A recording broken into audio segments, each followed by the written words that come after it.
안녕하세요. 저는 50대 사업가입니다. 광고회사에서 일하다 퇴직 후 현재는 디지털 마케팅 회사를 운영하고 있어요. 이 썰밤은 거래처 사장님 추천으로 알게 됐는데 늦게 배운 도둑질이 무섭다고 요즘 푹 빠져서 듣고 있네요. 저와 비슷한 나이대 남자분들도 많이 사연을 보내시는 것 같길래 오늘은 저도 용기를 내서 컴퓨터 메모장을 켰습니다. 다름이 아니라 제 믿음을 배반했던 전처에 대한 얘기를 하고 싶어서요. 저 몰래 외도를 했는데 그 상대가 너무나 충격적이었지 뭡니까? 아마 여러분도 사연을 들으시면 경악하실 거예요. 그래도 마냥 당하지만은 않았고요. 시원하게 복수도 해줬으니 다들 마음 편하게 들어주세요. 잘 부탁드립니다. 제가 아내를 처음 만난 건 대학 신입생 시절 멋모르고 갔던 술집에서였어요. 저는 손님이었고요. 아내는 홀에서 일하던 아르바이트생이었죠. 집안이 엄했던 데에다 학창시절 내내 반듯한 모범생이었던 저는 그때까지 술을 입에도 대본 적이 없었는데요. 선배들의 권유 아닌 권유에 그날 처음으로 술을 마셔봤죠. 주량을 모른 채 무턱대고 주는 대로 받아먹었더니 술자리가 무르익었을 때쯤엔 완전 만취 상태가 돼버렸어요. 다행히 크게 문제가 될 만한 술버릇은 없었는데요. 다만 마치 멀미를 하는 것 같이 속이 울렁거리고 머리가 빙빙 돌아 금방이라도 토할 것 같더군요.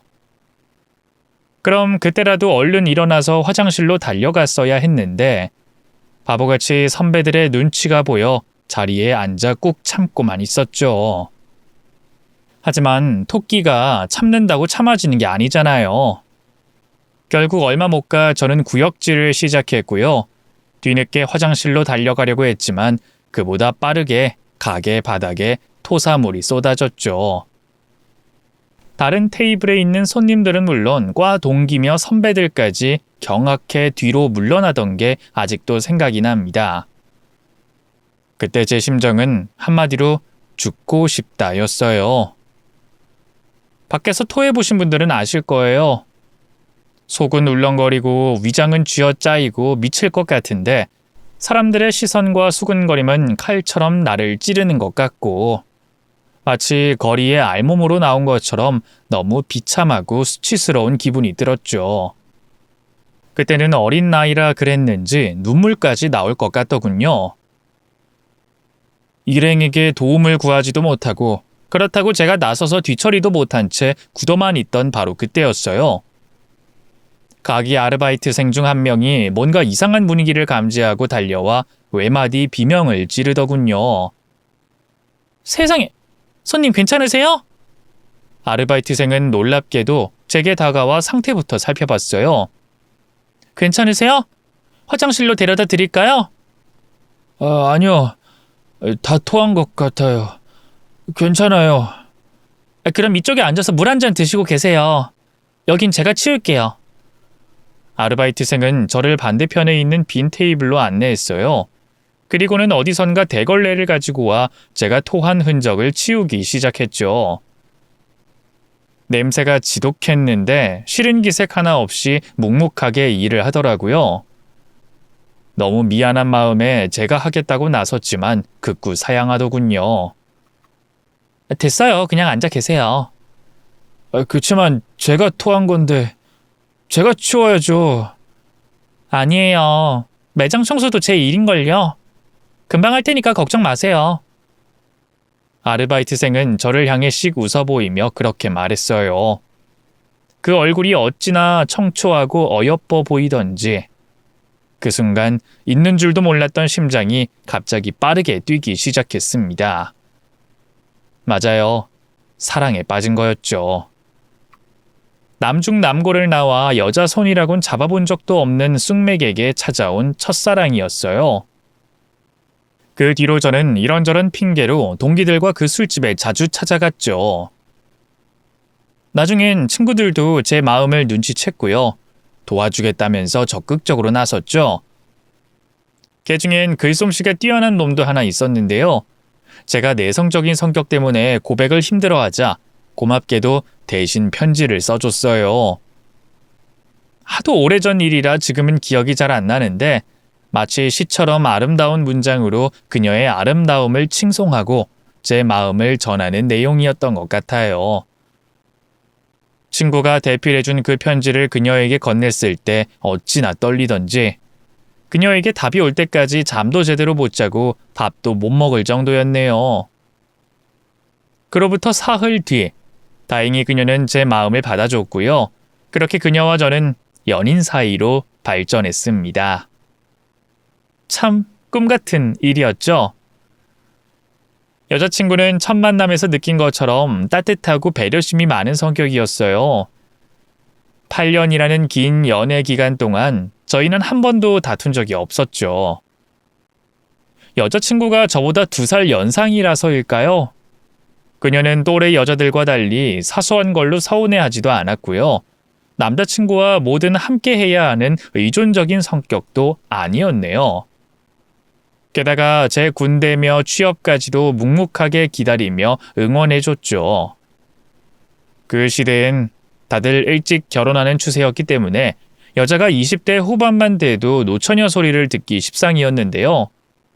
여자친구는 본인이 30이 됐을 때도 조금만 더 기다려달라고 아직 회사에 적응할 시간이 필요하고 돈도 더 모아야 할 것 같다는 제 말에 선선히 고개를 끄덕였어요.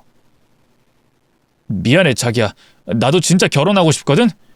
근데 내가 취업도 늦게 한 편이고 자기 결혼해서 고생 안 시키려면 좀 더 시간이 필요할 것 같아. 그래 알겠어. 난 괜찮다니까. 자꾸 미안하다고 하지 마. 난 아무렇지도 않으니까. 너무 부담 갖지 말라고. 올해 결혼하나 2, 3년 뒤에 결혼하나 우리가 계속 함께 할 거라는 건 변하지 않잖아. 그렇게 말하며 제 손을 꼭 잡아주는 여자친구에게 얼마나 감동했는지 몰라요. 친구들이 요즘 세상에 그런 여자가 어딨냐며 저를 부러워할 정도였죠. 이런 여자라면 평생을 함께해도 괜찮겠다는 확신이 또 한 번 들었네요. 그런 제 마음을 안 것처럼 몇 달 뒤 뜻밖의 선물처럼 여자친구가 임신을 했어요.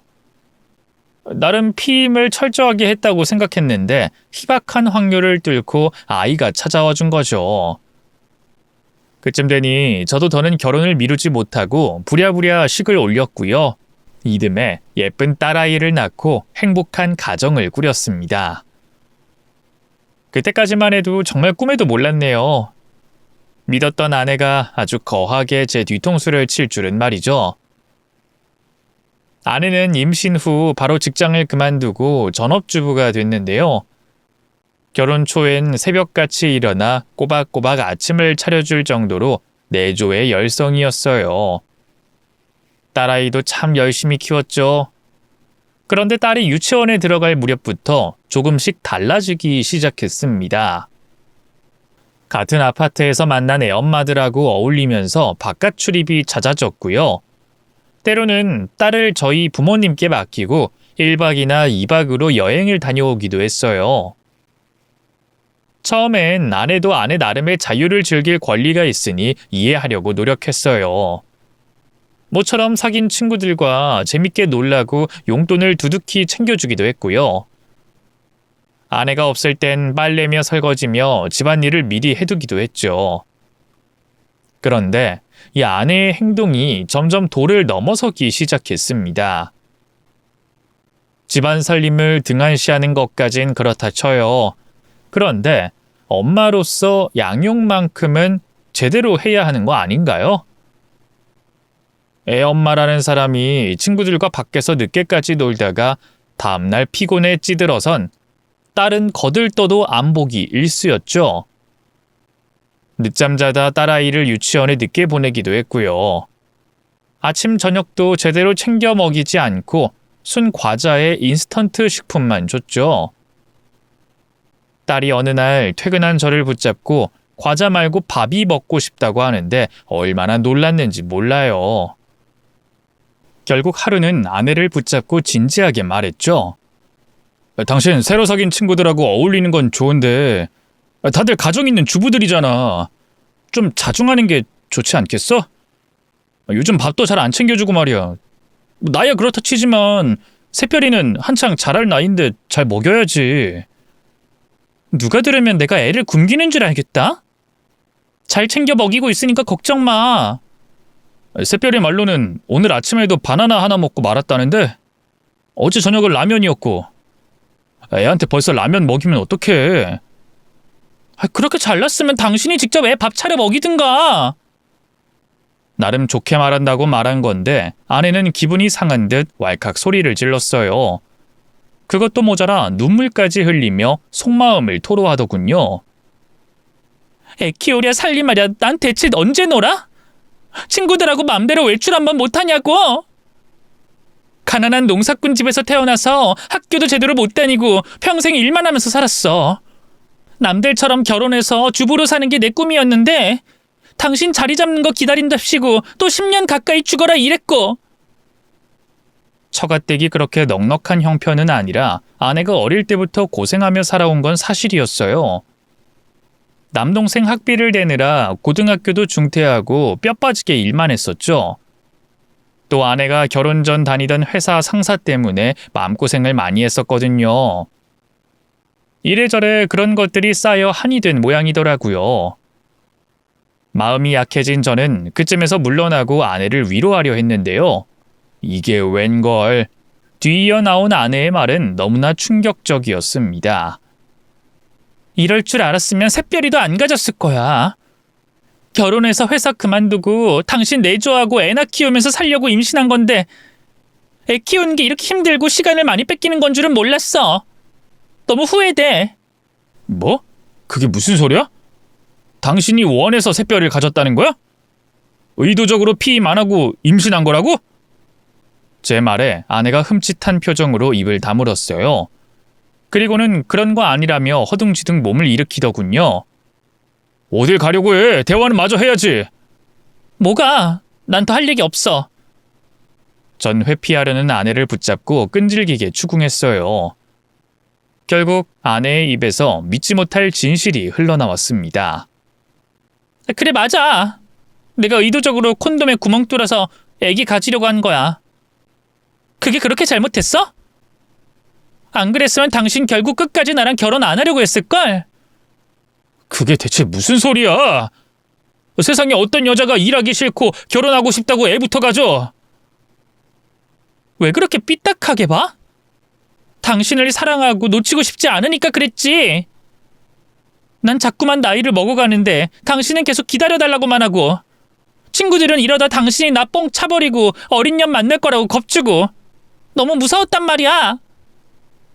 아내는 다시 닭똥 같은 눈물을 뚝뚝 흘리며 아이처럼 울기 시작했어요. 늘 어른스럽게만 보였던 아내에게 이런 면모가 있는 줄은 몰랐기에 깜짝 놀랐죠. 옆에 앉아 아내를 달래면서 저도 천천히 제 생각을 정리했어요. 물론 아내가 저와 상의하지 않고 결혼 전부터 의도적으로 임신을 계획한 게 실망스럽긴 했죠. 하지만 이제 와서 뭘 어째요. 아내는 제가 사랑하는 여자였고 이미 예쁜 딸까지 낳아서 같이 살고 있는데요. 제가 좀 더 아내를 이해해야겠다 맘 먹었죠. 당신이 결혼 전에 했던 일로 이제 와서 왈가왈부하진 않을게. 하지만 어쨌든 우린 새별이를 낳았고 지금 같이 키우고 있잖아. 나는 밖에서 일하고 있고 당신이 집에 있는 시간이 많은 만큼 좀 더 신경 써줬으면 해. 집안일까지 하는 게 벅차서 그런 거면 따로 가사도우미 쓰던 거 하자. 나도 퇴근하고 와서는 주말엔 더 열심히 거들게. 가사도우미를 쓰자는 말에 아내의 얼굴에 처음으로 화색이 돌았어요. 저도 나름 집에 있을 땐 집안일도 하고 새별이도 돌봤는데 그게 아내의 성에는 차지 않았던 모양이에요. 제가 다니는 회사가 대기업이라 연봉이 높은 만큼 근무 시간이 길긴 했거든요. 업무량도 많아 종종 주말에 출근하기도 했고요. 어쨌든 제 제안에 아내는 기다렸다는 듯이 냉큼 고개를 끄덕이더군요. 그럼 가사도우미 썼으면 좋겠어. 결혼하고도 육아에 집안일에 내 시간을 가져본 적이 없단 말이야. 이제 새별이도 좀 컸으니까 나도 내 시간을 즐기고 싶다는 건데 그게 그렇게 큰 욕심은 아니잖아. 결국 저는 아내와 협의한 대로 따로 가사 도우미를 구했어요. 일주일에 3번 집에 찾아와서 각종 집안일과 반찬을 만들어주시는 아주머니를 쓰기 시작했죠. 아무리 대기업에 다닌다고 해도 한낱 월급쟁이인 제 입장에선 경제적으로 부담스러운 게 사실이었지만 그래도 아내를 위한 선물이라 생각하며 참았네요. 하지만 그 뒤로도 아내의 태도는 별반 달라지지 않았어요. 여전히 딸의 밥도 잘 챙겨주지 않았고요. 툭하면 이런저런 핑계로 시댁에 맡기고 나몰라라 했죠. 결국 저도 참지 못하고 화가 폭발했는데요. 아내는 여전히 자기 입장만 생각하더군요. 나도 내 개인 시간을 좀 누리고 싶단 말이야. 애한테 묶여서 어디 맘 편히 여행도 못 가고 밤 늦게까지 놀지도 못하고 이게 사람 사는 거야? 새별이 이제 겨우 6살이잖아. 아직은 엄마의 보살핌이 필요한 나이라고. 좀 더 큰 다음에 개인 시간 누리면 되잖아. 왜 엄마만 보살펴야 하는데? 아빠인 당신은? 물론 나도 보살펴야지. 그치만 난 회사에 다니고 있으니까 한계가 있잖아. 참나, 좋겠어 당신은. 허구한 날 회사 핑계로 새별이 안 봐도 되고 집안일도 안 해도 되니까. 당신이 뭐 회사에서 하루 종일 일만 해? 직원들하고 수다도 떨고 담배도 피러 나가고 하면서 나름 쉴 거 아니야. 난 집에서 새별이 키우랴 집안일 하랴 얼마나 힘들었는데 이런 내 맘을 당신이 알아? 아냐고. 그래서 당신 조금이라도 덜 힘들라고 가사 도우미 구해줬잖아. 주말엔 내가 하고 있고. 당신 이제 집안일엔 손 하나 까딱 안 하면서 왜 그래? 몰라. 난 이제 새별이가 엄마 하고 부르기만 해도 짜증이 나. 또 뭔 일을 시킬까 싶어서. 나 좀 그냥 혼자 내버려뒀으면 좋겠어. 급기야 아내는 딸에 대해 짜증난다는 등 위험한 발언까지 일삼았어요. 그걸로 또 제가 화를 내자 상대도 하기 싫다는 듯 안방으로 들어가 문을 잠가버렸죠. 그 뒤로 저희 부부 사이는 완전히 냉랭해졌어요. 아내는 마치 시위라도 하는 것처럼 대놓고 딸아이 양육에 손을 놨죠. 어떻게 배 아파 낳은 자기 자식을 그렇게 철저하게 외면할 수 있는지 놀라울 정도였네요.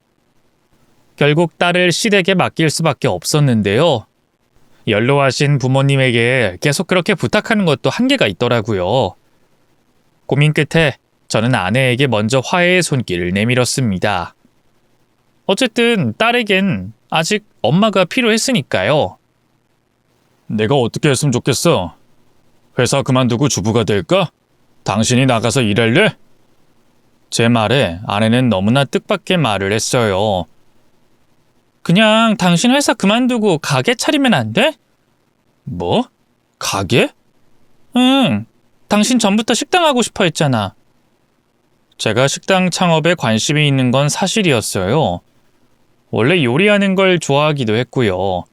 주변에 친구 한 놈이 식당을 차려 대박이 나면서 자극을 받기도 했거든요. 가게 차려서 우리 둘이 같이 일하고 새별이도 같이 돌보고 했으면 좋겠어.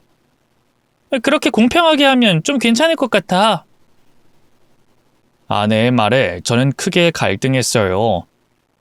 이렇게 대책 없이 회사를 그만두고 창업을 해도 될까 겁이 났죠. 하지만 아내의 제안을 거절하면 남은 건 이혼뿐이라 생각이 들더군요. 결국 가정을 지키고 싶었던 저는 회사에 사직서를 냈고요. 퇴직금과 모아둔 돈, 그리고 약간의 빚을 내 가게를 차렸습니다. 아내는 그런 제게 처음으로 고맙다고 하더군요. 고마워 여보. 당신이 이렇게까지 해줄 줄은 몰랐어. 나도 당신의 좋은 아내이자 엄마가 될 수 있도록 노력할게.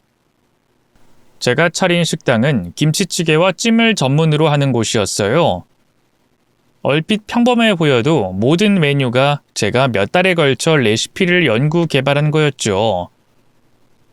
초창기엔 파리만 날려 집사람도 저도 가게에 멍하니 앉아있기만 할 때가 많았는데요.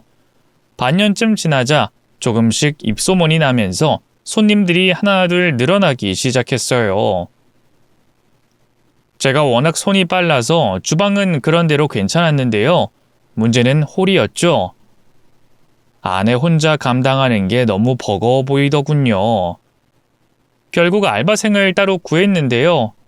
일이 손에 익을만 하면 금방 그만둬버려 여간 골치가 아니었어요. 그래서 친구들에게도 푸념을 좀 했는데 이게 웬걸. 때마침 회사를 그만두고 놀고 있던 친구 한 놈이 자기를 써달라고 하더군요. 진짜 진심이야? 난 좀 오래 일할 사람 구하는데 넌 바로 이직해야 하는 거 아니야? 아니야. 난 이번 기회에 좀 오래 쉬려고. 근데 모아둔 돈이 없어서 뭘 어째야 하나 막막했는데 잘 됐다.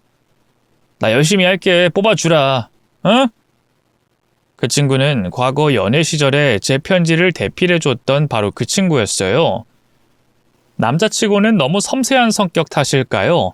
좀처럼 한 직장에 진득하니 붙어있질 못하고 금세 그만두고는 했죠. 그래서 저희 가게에서도 그럴 것 같아 같이 일하자 하기에 좀 꺼려지더라고요. 친구를 알바생으로 들이면 좀 여러모로 불편한 일도 생길 것 같았고요.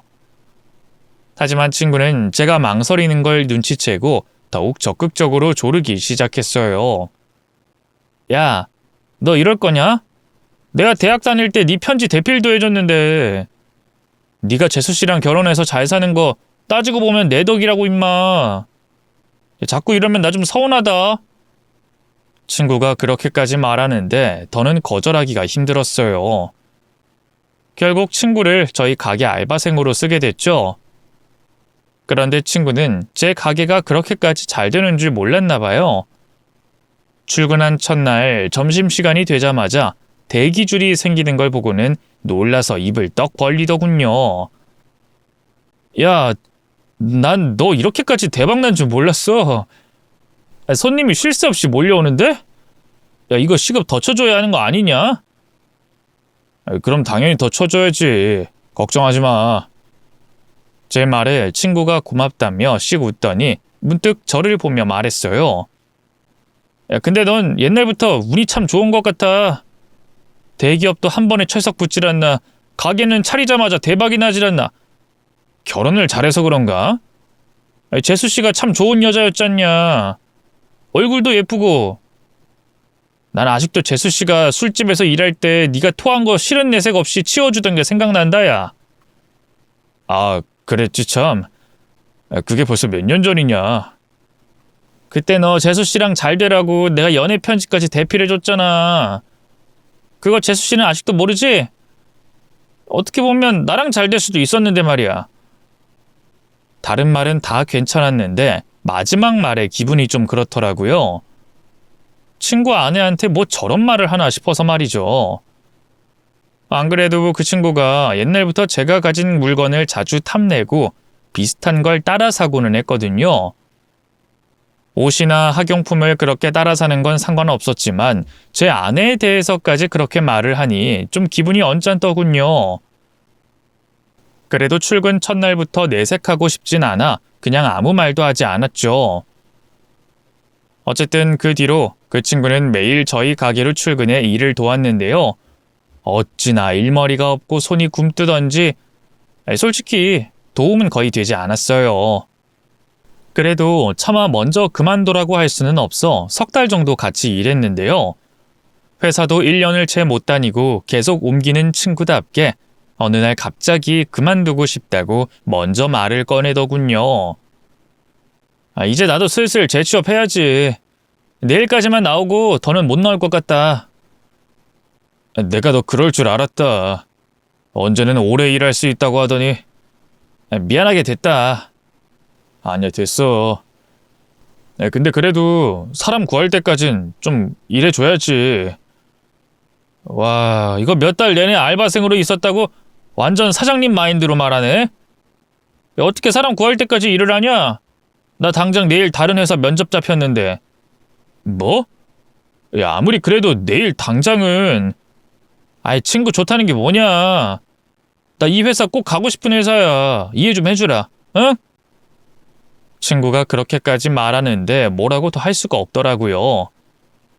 결국 친구에게 알겠다고 하고 부랴부랴 대타 뛸 알바생을 구했죠. 그땐 정말 몰랐어요. 친구가 아주 작정하고 배신을 때릴 줄은 말이죠. 그 친구의 배신을 알게 된 건 가게의 손님이 이상하게 자꾸만 줄어들 쯤이었어요. 맛이 변한 것도 가격을 올린 것도 아닌데 왜 매출이 뚝뚝 떨어지는지 알 수가 없었죠. 그런데 어느 날 손님 한 분이 그러는 거예요. 요 근처에 김치찌개 가게가 하나 생겼는데 맛이 저희 집이랑 똑같다면서 한번 가보라고요. 설마 하는 마음으로 손님이 알려준 가게로 찾아갔는데 이게 웬걸. 제 친구가 떡하니 그곳에서 사장 흉내를 하고 장사를 하고 있더군요. 메뉴도 제가 팔던 것과 똑같았고요. 가격은 2,000원씩 더 싸더라고요. 참 기가 막혔죠. 야, 박상철, 너 재취업할 거라더니 여기서 뭐하냐? 친구는 제 방문에 당황한 것도 잠시 이내 뻔뻔하게 나오더군요. 아니, 보면 모르냐? 가게 차렸잖아. 뭐 나라고 평생 회사만 다니라는 법은 없잖아. 아니, 가게 차리는 건 좋은데 메뉴가 우리 집하고 똑같잖아. 심지어 손님들 말로는 맛까지 똑같다던데. 너 설마 내 레시피 그대로 훔쳐간 거냐? 훔쳤다니. 야, 표현이 좀 그렇네. 네 레시피라고 떡하니 어디 뭐 찌개에 박혀있는 것도 아니고 어딜 다짜고짜 사람을 도둑놈 취급해? 뭐? 너 정말 그렇게 딱 잡아댄다고 내가 모를 것 같아? 손바닥으로 하늘을 가려 이 자식아. 아, 시끄럽고 남의 영업장에서 행패 부리지 말고 당장 나가. 급기야 친구는 저를 반강제로 가게에서 쫓아냈어요. 계속 안 나가려고 하자 경찰까지 부르더군요. 결국 저는 서로 연행까지 됐는데요. 경찰은 안타깝지만 레시피가 뭐 저작권이 있는 것도 아니고 도움을 주긴 힘들 것 같다고 하더라고요. 참 미칠 것 같더군요. 혹시나 하는 마음에 사람을 구해 친구네 가게 음식을 사서 먹어봤는데요. 그냥 완전히 저희 집 음식을 통째로 베껴갔더군요. 급한 대로 저희 가게도 가격을 2,000원씩 내렸는데요. 그러자 그쪽에선 3,000원을 내려버리더라고요. 더 내릴까 하다가 제 살 깎아먹기다 싶어서 그만뒀네요. 맛이 똑같으면 당연히 더 저렴한 곳으로 가는 게 소비자의 심리잖아요. 결국 저희 가게 손님은 갈수록 더 줄어들었고요. 친구놈의 가게는 점점 더 번창하기 시작했어요. 참 억울하고 화가 나더군요. 나중엔 알바생들에게 줄 월급도 없어 저 혼자 일하다시피 해야 했죠. 안 그래도 가게 낸답시고 빚까지 냈기 때문에 집안의 가세는 빠르게 기울었어요. 이럴 때 서로 합심하진 못할 망정 아내는 제 탓만 했죠. 아니, 가장이란 사람이 이렇게 넉넉히만 있으면 어떡해? 대리 알바를 뛰든 뭘 하든 방법을 찾아봐야지. 샛별이랑 나는 굶어 죽으라는 거야? 미안해 여보. 나도 방법을 찾아보고 있으니까. 그놈의 방법을 대체 언제까지 찾을 건데? 나 당장 이번 달에 친구들하고 제주도로 여행 가기로 했는데 이게 뭐야? 이대로는 강화도도 못 가겠다. 미안해. 그 가게 사정 나아질 때까지 친구들하고 여행 가고 이런 건 조금만 참아주라. 참나. 언제는 다 해줄 것처럼 굴더니? 당신이 그렇지 뭐. 아주 말만 뻔지르르 해선. 저를 이해해주지 못하고 여행 타령만 하는 아내가 너무 야속했어요. 저를 정말 사랑하는 게 맞는지 의심까지 되더군요. 그런데 하늘도 그런 제가 너무 가여웠던 걸까요? 갑자기 금싸라기 같은 동아줄을 내려주셨지 뭐예요. 제가 속냄샘 치고 사뒀던 복권이 글쎄 덜컥 1등에 당첨됐지 뭐예요. 당첨금만 무려 20억에 달했어요. 처음엔 도무지 믿을 수가 없었죠. 나중에 계좌로 당첨금이 들어오고 나서야 실감이 나더군요. 부모님은 물론 아내에게도 말하지 않았는데요. 친구들을 사귄 뒤로 부쩍 사치가 심해졌기에 최대한 시간을 끌다 털어놓을 생각이었거든요. 좋은 일은 거기서 끝이 아니었어요.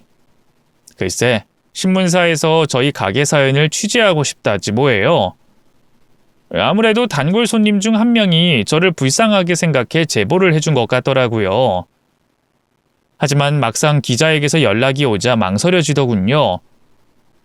그래도 한때 친구였는데 기사가 나간 후 녀석이 사람들에게 손가락질 받으면 어떡하나 걱정이 되더라고요. 그래서 기자님에겐 좀 더 고민해보고 연락드리겠다고 말씀드렸죠. 때마침 장모님이 아프다고 친정에 다녀오겠다던 아내가 집에 왔기에 이 일을 털어놓고 고민을 나누려고 했는데요. 아내의 표정이 그날따라 심상치 않았어요. 유독 인매가 굳어있고 눈빛도 서늘하더군요. 당신 얼굴이 왜 그래? 처가에서 무슨 일이 있었어? 선배 장모님 많이 편찮으신 거야? 그런데 제 물음에 돌아온 아내의 대답은 너무나 충격적이었습니다. 아니, 그런 게 아니라... 여보, 사실 난 당신한테 할 말 있어. 그동안 계속 말해야지 했는데 용기가 없어서 피하기만 했네. 근데 이제 더는 안 될 것 같아. 우리 이혼하자. 아내의 말에 뒤통수를 커다란 망치로 얻어맞은 듯 한동안 멍했어요. 그러다 간신히 정신을 차리고 되물었죠. 뭐? 이혼? 지금 나랑 갈라서고 싶다는 거야? 내가 지금 잘못 들은 거 아니지? 정확히 들은 거 맞아. 갑자기 그런 말을 왜 하는 거야? 내가 뭐 잘못한 거 있어? 그렇다기보단 이젠 내가 더는 당신을 사랑하지 않아. 나름대로 많이 노력해봤는데 한 번 떠난 마음은 어쩔 수가 없네. 미안해. 그게 대체 무슨 말이야? 제가 뭘 잘못한 것도 아니고 그냥 마음이 떠났다니. 아내의 대답이 너무나 당혹스러웠어요. 그 사이 아내는 작은 방으로 들어가 문을 잠가버렸고요. 어떻게든 대화로 풀어보려고 하는 저를 밀어냈습니다. 미안해. 지금은 아무 말도 하고 싶지 않아. 이혼 서류는 조만간 준비할게. 순순히 합의 이혼해주라. 나도 당신 때문에 이런 말 하고 싶지 않았는데 어쩔 수가 없네. 갑자기 이런 법이 어딨어. 나한테 당신 마음을 되돌릴 기회를 한 번쯤은 줘야 하는 거 아니야? 내가 요즘 가게 때문에 당신한테 신경 많이 못 써줘서 그런 것 같은데 미안해. 내가 잘못했어. 일단 이 문 좀 열어봐. 대화로 풀자. 응? 난 더 하고 싶은 말 없어. 닫힌 방문을 아무리 두드려봐도 아내는 묵묵부답이었어요. 도저히 그 상태로는 집에 있을 수가 없어 무작정 밖으로 나와 밤거리를 쏘다녔죠. 그러다 지푸라기를 잡는 심정으로 처남에게 전화를 걸었네요. 아내가 평소 남동생과 사이가 돈독한 편이었거든요. 처남이라면 뭔가 들은 게 있지 않을까 싶었죠. 여보세요? 처남? 밤늦게 미안해. 잠깐 통화 가능할까? 네. 어쩐 일이세요, 매형? 다른 게 아니라... 그런데 제가 미처 말을 잇기도 전에 처남이 너무나 충격적인 발언을 했습니다. 저희 누나 때문인 거죠, 매형? 오늘 재혼할 남자 있다고 인사 왔던데요? 그게 무슨 말이야? 재혼할 사람이 다녀갔다니?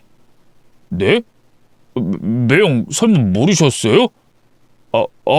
제가 말실수를 한 것 같은데. 괜찮으니까 말해봐. 그 사람이 집에 남자를 데려온 거야? 재혼 상대래? 만나던 사람이 언제부터 있던 거야? 응? 그게 그러니까...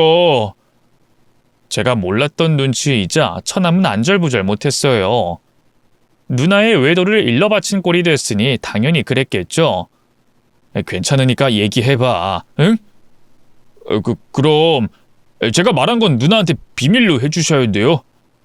누나가 알면 저 진짜 죽어요. 그래, 걱정하지 마. 이 처남한테는 절대 피해 안 가게 할 테니까. 진짜 누나는 무슨 일 처리를 이렇게 하는지. 전 이미 매형하고는 이혼 얘기가 다 된 줄 알았어요. 올 초부터 계속 매형이랑 이혼할 거라고 했거든요. 뭐? 올해 초부터? 근데 왜 나한텐 얘기를 안 한 거야? 누나가 말을 못하겠다고 조금만 더 기다려달라고 해서. 전 아내가 처가에 데려왔다는 상간남에 대해서도 꼬치꼬치 캐물었어요. 하지만 처남은 너무 많은 걸 말했다고 느꼈는지 서둘러 전화를 끊으려 하더군요. 마지막까지 자기가 얘기한 건 제발 비밀로 해달라고 신신당부하면서 말이죠. 걱정하지 마, 처남. 그 사람이 어떻게 알게 됐냐고 물어보면 다른 핑계 댈 테니까. 그리고 처남도 당분간은 그 사람한테 아무 말 말아줬으면 좋겠어. 나도 생각을 정리할 시간이 필요하거든. 네, 그렇게 할게요, 매형. 아, 그리고 그 남자가 또 집에 찾아오면 얘기 좀 해주라. 부탁할게. 처남은 곤란해하면서도 알겠다고 하더군요. 제가 그래도 하나뿐인 처남이라고 학비도 보태주고 용돈도 챙겨주며 친남동생처럼 보살폈거든요. 그래서 그런지 제게 누나 일로 죄책감을 느끼는 것 같더라고요. 어쨌든 이 처남과 통화 후 더 마음이 복잡해진 저는 터덜터덜 집으로 발길을 돌렸어요.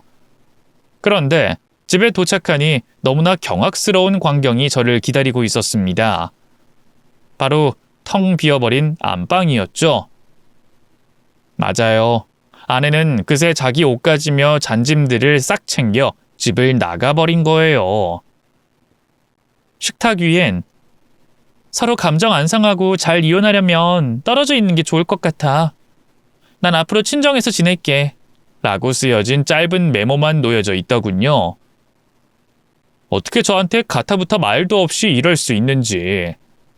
가슴을 후벼 파는 배신감에 절로 눈물이 나왔습니다. 메모의 끝까지 외도에 대해선 한마디 언급도 없는 점이 더 저를 화나게 했죠. 다음 날 가게를 어떻게 출근했는지도 모르겠어요. 그래도 어떻게 몸을 움직이다 보니 자연스레 끌어올랐던 머리도 천천히 식고요. 현실적이고 이성적인 생각들이 찾아오더군요.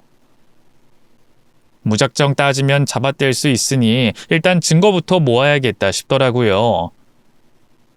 탐정사무소 같은데 의뢰라도 해야 하나 어째야 하나 고민하던 바로 그때였어요. 마침 제 마음을 안 것처럼 처남에게서 문자가 왔지 뭡니까? 바로 집에 그 상간남이 또 찾아왔다는 거였어요. 그 문자를 보고 나니 다시 참았던 화가 끌어올랐죠. 어떻게 그 상간남을 처갓집에 한 번도 아니고 두 번을 데려갈 수 있는 건지 참 기가 막히고 코가 막히더군요. 장인어른과 장모님은 제가 아무것도 모르고 있다는 걸 알고는 있는 건지 궁금하기도 했고요. 결국 저는 가게 문을 닫고 처갓집으로 향했어요. 차라리 두 년놈의 바람을 현장 목격할 수 있어 잘됐다 싶기도 했네요. 처갓집에 도착하자마자 조용히 현관문을 열고 안으로 들어갔어요.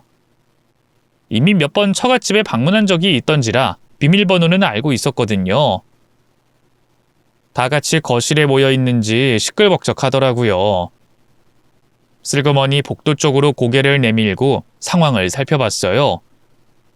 길다란 거실 테이블 상석엔 장인어른이 앉아 있었고요. 그 옆엔 장모님이, 그 맞은편엔 아내가 앉아 있었는데요. 아내 옆에 웬 멀대같이 커다란 남자가 함께였죠. 그런데 그 상간남을 본 순간 저는 너무나 큰 충격에 빠졌습니다. 제가 아는 사람이었거든요. 바로 한때 제 친구였던, 저희 가게에서 일하다 홀랑 배신을 때려버린 그 개자식이었습니다. 저는 더는 참지 못하고 거실 한복판으로 뛰쳐나갔어요. 그리고 그 동창놈을 향해 누나를 부라렸죠. 네가 여기 왜 있어? 우리 와이프랑 바람난 놈이 바로 너란 말이야? 진석이, 네가 여긴 어떻게... 그놈은 당황한 것도 잠시 이내 뻔뻔하게 나오더군요. 그래, 천천히 얘기하려고 했는데 뭐 어떻게 여기까지 알고 찾아왔네. 미안하다. 너한텐 면목이 없네. 대체 언제부터 했던 거냐? 나 니네 가게에서 일할 때 재수씨, 아니 지영이랑 자주 봤잖아. 너 없이 가게 마감할 때 우연히 술 한 번 먹게 됐는데 뭐 어쩌다 보니. 그놈은 별로 미안하지도 않은 표정으로 뻔뻔하게 바람의 경위를 설명하더군요. 전 달려가서 그놈의 멱살을 움켜잡았죠. 뭐? 어쩌다 보니? 친구 여자랑 붙어먹고 지금 그걸 말이라고 해? 그러자 그놈도 뭘 잘했다고 지지 않고 대거리를 하더군요. 야, 따지고 보면 내가 먼저였어. 우리 대학 다닐 때 지영이가 일하던 술집에 내가 먼저 다녔었고 내가 먼저 지영이 찍어두고 좋아하고 있었다고. 근데 네가 너무 절절 매면서 지영이 없으면 죽네 어쩌네 해서 내가 포기했던 거야. 지영이가 너랑 사귀게 된 것도 그 편지 때문이었는데 그 편지도 내가 쓴 거였잖아. 뜻밖의 말에 정신이 멍해졌어요. 설마 동창놈이 제 아내를 대학 시절부터 좋아하고 있을 줄은. 하지만 문득 동창놈이 툭하면 제 걸 탐내던 놈이라는 게 기억이 났죠. 사실 옛날엔 저희 집이 아버지가 하던 사업이 제법 잘 돼서 유복했거든요. 또 제가 머리도 좋은 편이라 조금만 공부하면 성적도 잘 나왔고요. 그런 저를 동창놈은 유독 부러워했어요. 제가 새 옷을 사면 어디서 샀냐며 비슷한 스타일로 따라 사고 노트 필기도 제 걸 그대로 따라 베끼곤 했죠. 그걸 떠올리니 절로 헛웃음이 나왔네요. 네가 먼저 우리 와이프를 좋아했다고? 야, 웃기지 마. 넌 옛날부터 내가 가진 건 뭐든 부러워하면서 갖고 싶어 했잖아. 우리 가게 음식 그대로 베껴간 것까진 100번 양보해서 그렇다 쳐. 근데 이젠 내 와이프랑 바람까지 펴? 넌 도대체 언제 나에 대한 그 열등감을 버릴 거냐? 뭐? 열등감? 너 지금 말 다 했어? 이 자식이 진짜 이씨. 제가 그 친구의 약점을 아주 제대로 건드린 모양이더군요. 동창놈은 거의 발작하다시피 하면서 제게 달려와 주먹을 휘둘렀어요. 하지만 워낙 흥분한 탓에 제 턱을 살짝 스치고 말았을 뿐이죠. 저도 가만히 당하고만 있을 생각은 당연히 없었기 때문에 바로 반격에 들어갔죠. 제가 또 덩치가 좀 있어서 한 주먹 하거든요. 아니나 다를까 그놈은 제 주먹 한 방에 바로 바닥으로 나자빠졌어요. 그러자 저희가 싸우는 꼴을 잠자코 지켜보던 아내가 허둥지둥 그 앞을 막아서더군요. 당신 지금 뭐 하는 거야? 깡패야? 말로 하면 되지 왜 사람을 패? 제 앞에서 그놈을 보호하는 아내를 보고 있자니 정말 눈깔이 뒤집히더군요. 그래도 한때 사랑했던 여자인 만큼 차마 때리진 못하고 아내를 노려보며 입을 열었어요. 왜 갑자기 이혼하자는 건가 싶었는데 다른 놈도 아니고 내 친구였던 놈이랑 바람이나? 네가 그러고도 사람이냐? 어떻게 나한테 이럴 수가 있어? 그러자 아내는 제 시선을 피하며 입술을 깨물었어요. 미안해. 근데 나도 이제 내 인생 살고 싶어. 새별이 엄마 말고 당신 아내 말고 여자 김지영으로 살고 싶다고. 여자 김지영으로 산다는 게 남편 친구놈이랑 붙어먹는 거냐? 아주 대단하네, 대단해. 제 조롱에도 아내는 안색 하나 바뀌지 않았어요. 당신이 뭐라든 난 이 사람 사랑해. 이 사람도 그렇고. 원래는 하루라도 더 빨리 말하려고 했어. 근데 당신이 이 사람이 가게 레시피를 훔쳐내모네 증거도 없이 도둑놈으로 몰아가고 있는 상황에서 차마 말하기가 힘들더라고. 그래서 이혼 먼저 하고 천천히 얘기하려고 했던 거야. 그 점에 대해선 미안하게 생각해. 그걸 말이라고 해? 그리고 나랑 이혼도 하기 전에 집에 인사시키는 건 대체 무슨 경우야? 일부러 그런 건 아니야.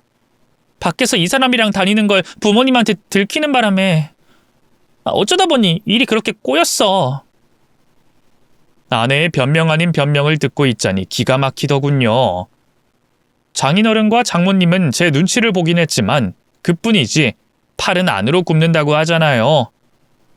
아니나 다를까 장인어른이 슬그머니 아내를 편들더군요.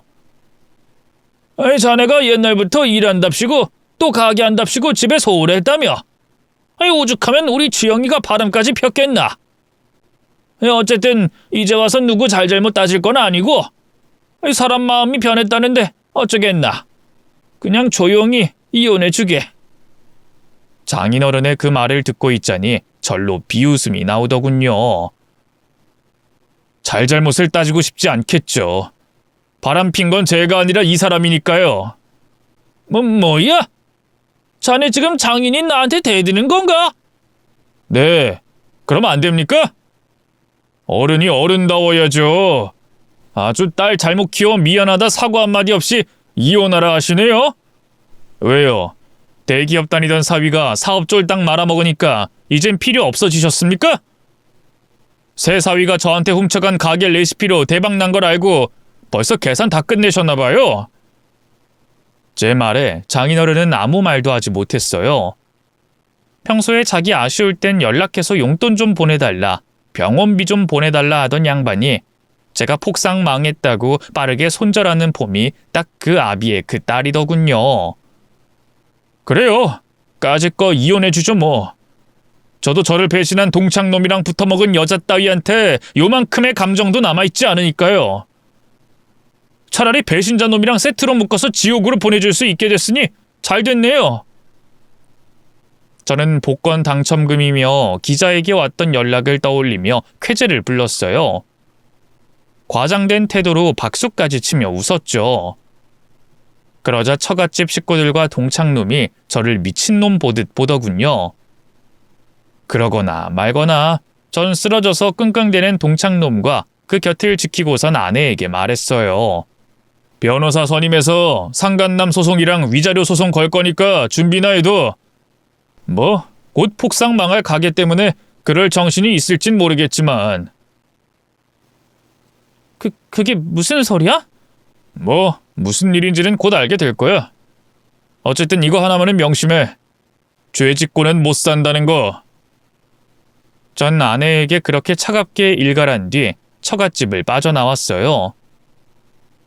그리고 집으로 돌아오는 길에 바로 기자에게 연락했죠. 그렇게 저는 제가 그 동창놈에게 겪었던 일을 언론사에 모조리 다 털어놨고요. 기자분은 따로 그놈 가게까지 찾아가 취재를 한 것 같더라고요. 그리고 정확히 일주일 뒤 제 이야기가 기사로 나갔습니다. 고만고만한 동네 장사였던지라 파장은 생각보다 컸어요. 저희 지역 내에서 그런 가게는 팔아주면 안 된다면서 작게 불매 운동까지 일어났고요. 그 강해로 항의가 빗발치듯 들어갔다고 하더군요. 하지만 그뿐이었어요. 시간이 흐르면서 불륜 커플이 하는 가게라는 낙인은 차차 흐려져 갔고요. 매출도 조금씩 다시 살아나는 것 같더군요. 그런데 인과응보라는 게 정말 있긴 한가 보더라고요. 글쎄 웬 손님이 거기 김치찌개를 먹고 탈이 나서 신고를 했다는 거예요. 조사 결과 정말 유통기한 지난 식재료를 쓰고 있었다고 하더군요.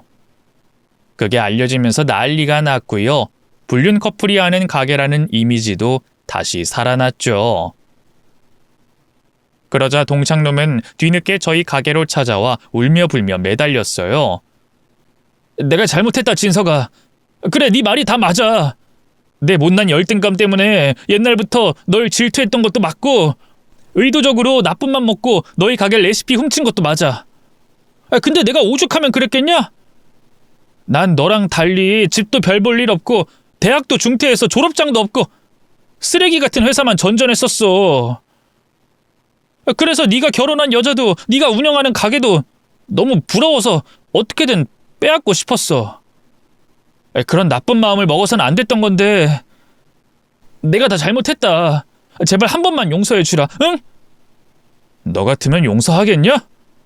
가게 레시피 훔친 것까진 뭐 그렇다 쳐. 하지만 내 와이프 건드린 건 용서 불가능이지. 그래서 내가 이렇게 무릎까지 꿇었잖아. 나 가게 차린다고 낸 빚만 1억이 넘어. 그거 다 갚으려면 아직 멀었는데 이대로 가게 망해버리면. 제발 기자한테 연락해서 오해가 있었다고 해명이든 뭐든 해주라. 응? 너희 가게가 망한 게 그 기사 때문인 것 같냐? 착각하지 마. 손님들이 얼마나 냉정한데. 네가 조금이라도 더 벌겠답시고 재료 싼 거 쓰고 유통기한 지난 거 쓰고 그러다 자승자박한 거 아니야. 그걸 내가 뭐 어떻게 해명해? 그만 돌아가. 그럼 돈이라도 빌려주라, 응? 당장 이번 달 은행 이자만 100이 넘는데 갚을 돈이 없어. 좀 도와주라, 제발. 급기야 동창놈은 제게 돈을 빌려달라며 애원했어요. 하지만 제가 미쳤다고 아내랑 붙어먹었던 상간남에게 돈을 빌려주겠어요. 저는 그대로 동창놈을 내쫓아버렸고요. 그렇게 동창놈의 가게는 반년도 안 돼 망하고 말았습니다. 동창놈의 가게가 망하자마자 저희 가게 매출은 다시 원래대로 회복됐어요. 하지만 한번 레시피를 도둑맞고 나니 자영업엔 영 정이 털리더군요. 생각보다 너무 힘들어서 딸과 시간을 보내기 힘들다는 것도 마음에 걸렸고요. 결국 저는 거액의 권리금을 받고 가게를 다른 사람에게 넘겼어요. 그 사이 아내와 이혼도 했고요. 그 동창놈을 상대로 어마어마한 위자료도 받아냈네요. 그 돈들의 복권 당첨금을 더해 지금 운영하는 마케팅 회사를 차린 거예요. 이 사람이라는 게 참 우습죠. 전처는 동창놈과 재혼을 하긴커녕 그놈이 패가 망신하자마자 바로 헤어졌어요. 듣기로는 그 동창놈이 가게 말아먹고도 정신을 못 차리고 주식과 코인에 손을 댔다가 더 큰 빚을 졌다는데, 사랑하는 사람을 위한 희생정신이라고는 요만큼도 없는 전처답게 바로 손절했다고 하더군요. 그러면서 제 앞에선 천년의 사랑인 양 굴던 게 참 가소롭더라고요. 게다가 그 뒤로 전처는 자꾸만 제게 연락해 만나자고 요구했어요. 하도 귀찮게 굴어 만나줬더니 글쎄 뭐라는 줄 아세요? 다시 합치자고 하더군요. 여보, 미안해. 내가 잠깐 미쳤었나 봐. 그 자식 게임에 넘어가서 그만. 그 자식이 먼저 작정하고 나 꼬셨던 거야. 난 그냥 순진하게 넘어간 죄밖에 없다고. 이제 와서 그런 말하는 스스로가 너무 뻔뻔하다고 생각하지 않아? 그러자 전처가 두 눈에서 폭포수 같은 눈물을 쏟아내기 시작했어요. 옛날 같았으면 그 모습이 안타까웠을 텐데 이젠 아무런 감정이 없어서일까요? 오히려 짜증만 나더군요. 나도 너무 창피해. 당신한텐 면목도 없고. 근데 사람은 누구나 실수할 수 있는 거잖아. 뭐? 실수? 내 친구랑 붙어먹은 게 실수라고? 제발 여보. 화내지 말고 나 좀 한 번만 용서해주라. 그래도 나 새별이 엄마잖아. 당신도 너무 보고 싶었고 우리 새별이도 너무 보고 싶어. 애한테는 엄마가 필요하잖아. 딸에게 별다른 애정도 보이지 않고 나몰라라 했던 여자가 그런 말을 하니 참 우습더군요. 그런 여자가 양육권이며 친권까지 포기하고 이혼을 했어? 그리고 그동안 새별이 한번 찾은 적도 없잖아. 근데 그 상간남 가게 폭삭 망하고 당장 손가락발 처지가 되니까 나한테 새별이 얘기를 꺼내면서 달라붙네? 하긴 당신 죽어도 일하기 싫어했지? 집에서 놀고 먹고만 싶을 텐데 오죽하겠어. 여보, 그런 거 아니야. 됐고, 당신 같은 엄마는 차라리 없는 게 나아. 그러니까 그 역겨운 면상 내 앞에 더는 보이지 말고 당장 꺼져! 어떻게 하면 날 용서해 줄래? 당신이 하라는 대로 뭐든 다 할게, 응? 무릎 꿇으라면 무릎까지 꿇을게. 급기야 전처는 거리 한복판에서 무릎까지 꿇었어요. 지나가던 사람들이 쳐다보며 수근거리는데도 아랑곳 않더군요. 그 비참한 몰골에 마음이 살짝 약해진 것도 사실이었어요. 어쨌든 한때는 제 첫사랑이자 사랑하는 아내였으니까요. 하지만 다시 전처를 용서한다면 저는 호구 중에 상호구였겠죠. 저는 끈질기게 매달리는 전처를 차갑게 내쳤고요. 한 번만 더 찾아오면 법원에 접근 금지를 신청하겠다고 말했습니다. 실제로 경찰도 몇 번 부르고 난리를 피우고 나서야 전처는 제 앞에서 완전히 사라졌네요. 간간히 공통 지인을 통해 전처의 소식을 전해 듣고 있는데요. 그렇게 잘 살고 있는 것 같진 않아요. 바람피던 그 동창놈과 헤어진 뒤로 이 남자 저 남자 만났는데 끝내 재혼까진 이어지진 못한 모양이더군요. 지금은 다 늙어서 어디 남자 만날 곳도 없고 그냥 혼자 조용히 산다 하더라고요. 부모님이 돌아가시면서 가세도 크게 기울어 고시원에서 쪽방 생활을 하면서 말이죠. 한때 한 입을 덮고 살았던 사이인 만큼 씁쓸한 감정이 드는 것도 사실이지만 이제 남보다 못한 사이가 된 만큼 더는 신경 쓰지 않으려고 합니다. 반면 저는 이혼 후 누구보다 잘 살고 있습니다. 회사도 나날이 번창하고 있고요. 부동산 투자로 재미를 좀 봐서 재산도 제법 모았죠. 또 전처에게 받은 상처 때문에 다신 여자를 만나지 못할 줄 알았는데요. 시간이 약이라고 지금은 좋은 여자를 만나 재혼도 했습니다. 따로 아들도 하나 더 낳았고요. 지금 아내는 전처와 달리 저와 아이들밖에 모르는 가정적인 사람이에요. 올해 제 생일에도 손수 생일상을 차려준 건 물론이고요. 밤 양이 준 게 신경 쓰인다며 따로 건강원에 가서 보약까지 지어왔더라고요. 제가 이렇게 일과 가정, 두 마리 토끼를 잡을 수 있었던 건 모두 아내 덕분입니다. 결혼한 지도 꽤 됐다 보니 가끔은 그걸 잊고 아내의 배려를 너무 당연하게 여길 때가 있는데요. 오늘 여기에 사연을 보내며 새삼 아내의 소중함을 깨닫게 되네요. 퇴근길에 아내가 좋아하는 꽃이라도 한 다발 사가야겠어요. 긴 얘기 들어주셔서 감사합니다. 모두 건강하세요.